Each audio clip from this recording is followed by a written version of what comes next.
आग का कहर 5 जगहों पर फैल चुका है, जिसने पैसिफिक पैलिसेड्स में 20,000 एकड़ और ईटन में 14,000 एकड़ जमीन को अपनी लिपट में ले लिया है। हजारों घर खत्म और इंसानी जिंदगियां पल भर में तबाह हो चुकी हैं। बेहिसी कहीं या बेरोजगारी, इस आफत ने भी लोग एक दूसरे को लूट रहे हैं। एने में हुई क़यामत बरपा, आसमान धुएं से भर गया। लोगों के घर खाक में मिल गए और वो सिर्फ अपने जरूरी सामान के साथ घर छोड़ने पर मजबूर हैं। 1,80,000 लोग अपने घर छोड़कर जा चुके हैं।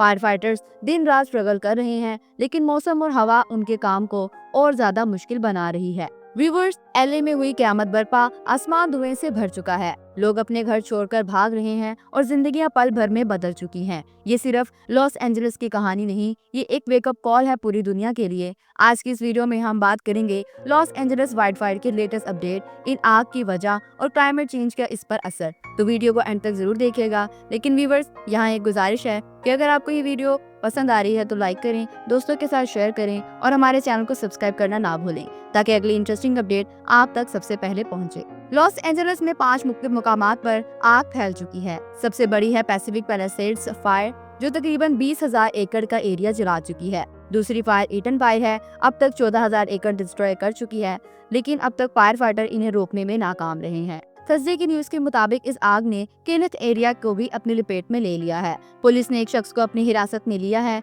जो इस आग लगने की वजह हो सकता है, लेकिन बाकी फायर्स का रीजन अभी तक क्लियर नहीं है। ये फायर्स अब तक हजारों घरों और 5 जिंदगियों को खत्म कर चुकी है। अब तक 1,80,000 लोग अपने घर छोड़कर जा चुके हैं और 2 लाख लोग इवैक्यूएशन वार्निंग में हैं। व्यूअर्स, सोचे सिर्फ अपना जरूरी सामान उठाकर घर छोड़ना कितना मुश्किल होता होगा। व्यूअर्स, अगर आपको ये बात शॉकिंग लग रही है और आप चाहते हैं कि आपके दोस्तों तक ये इन्फॉर्मेशन पहुंचे, तो अभी इसी वक्त वीडियो को शेयर करें और चैनल को सब्सक्राइब करना ना भूलें, ताकि आपको ऐसी ही लेटेस्ट अपडेट्स मिलती रहें। पावर कट और ट्रैफिक जैम्स ने सिचुएशन और खराब कर दी है। स्कूल्स और यूसीएलए जैसी यूनिवर्सिटीज भी बंद हैं और इवैक्यूएटेड एरिया में लूटमार काफी बढ़ गई है। पुलिस अब तक 20 लोगों को अरेस्ट कर चुकी है।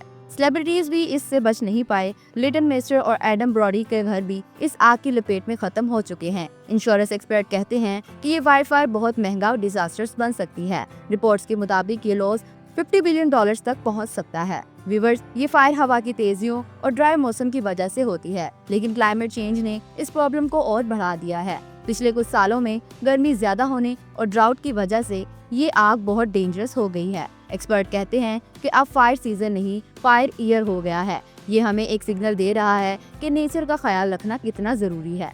पॉजिटिव बात यह है कि फायर वेदर आउटलुक थोड़ा बेटर हो गया है। पहले एक्सट्रीमली क्रिटिकल था और अब क्रिटिकल है, लेकिन बारिश अभी भी फोरकास्ट नहीं है अगले कुछ दिनों तक। फायर फाइटर्स अपनी पूरी कोशिश कर रहे हैं, लेकिन उनके लिए ये काम बहुत मुश्किल है। व्यूअर्स, ये वाइल्ड फायर हमें सिखाती है कि हमें अपने एनवायरनमेंट को प्रोटेक्ट करना होगा। ये सिर्फ लॉस एंजलिस की प्रॉब्लम नहीं, बल्कि हर एक का कंसर्न है। आप इस बारे में क्या सोचते हैं? नीचे कमेंट्स में अपना फीडबैक जरूर दें। अगर आपको ये वीडियो पसंद आई हो तो लाइक करें, चैनल को सब्सक्राइब करें और बेल आइकन दबाएं, ताकि आपको हर नए वीडियो का अपडेट मिल सके। अल्लाह हाफिज।